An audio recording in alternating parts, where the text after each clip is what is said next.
بسم اللہ الرحمن الرحیم۔ کھانے کے چند سنتیں اور آداب۔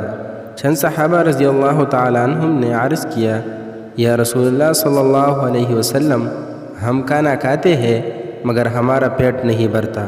آپ صلی اللہ علیہ وسلم نے پوچھا، شاید تم لوگ علیحدہ علیحدہ کھاتے ہو؟ انہوں نے عرض کیا، جی ہاں۔ آپ صلی اللہ علیہ وسلم نے ارشاد فرمایا، تم لوگ کھانا ایک جگہ جمع ہو کر اور اللہ کا نام لے کر کھایا کرو، تمہارے کھانے میں برکت ہوگی۔ کھانے کی چند سنتیں ہیں۔ نمبر 1، دسترخوان بچھانا۔ نمبر 2، دونوں ہاتھوں کو دھونا۔ بسم اللہ پڑھنا بلند آواز سے۔ داہنے ہاتھ سے کھانا۔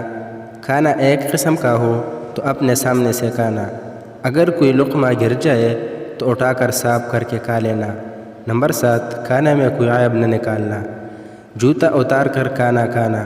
کھانے کے برتن، پیالہ، پلیٹ کو صاف کر لینا، پھر برتن اس کے لیے دعائے مغفرت کرتا ہے۔